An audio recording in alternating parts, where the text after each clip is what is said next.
রোববার ফ্রান্সের নিশেতে অনুষ্ঠিত হয় পূর্ণদূরত্বের আয়রনম্যান বিশ্ব চ্যাম্পিয়নশিপ, যেখানে বাংলাদেশ থেকে অংশ নেন দুই ট্রায়াথলেট শামসুজ্জামান আরাফাত এবং আরিফুর রহমান বেলাল। সফলভাবে দুজনেই চ্যাম্পিয়নশিপ শেষ করে আবারও বিশ্বমঞ্চে উড়িয়েছেন বাংলাদেশের লাল সবুজ পতাকা।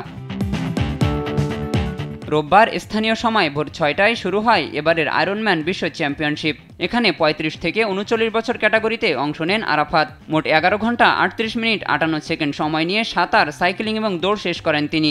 এই নিয়ে টানা 3 বার সফলভাবে আয়রনম্যান বিশ্ব চ্যাম্পিয়নশিপ শেষ করলেন এই দেশসেরা ট্রায়াথলেট। একই সাথে নিজের বয়স গ্রুপে এবার 181তম হয়েছেন আরাফাত।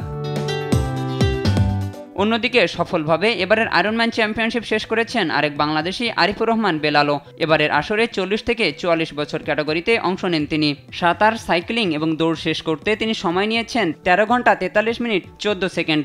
এই নিয়ে টানা দ্বিতীয়বার পূর্ণদূরত্বের আয়রনম্যান বিশ্ব চ্যাম্পিয়নশিপ শেষ করলেন আরিফুর।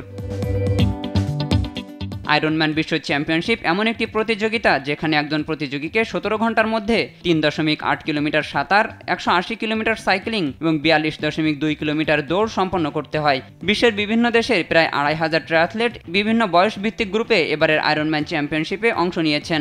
7 ঘন্টা 51 মিনিট 39 সেকেন্ড সময় নিয়ে এবারের আসরে সেরা হয়েছেন নরওয়ের স্টোনস।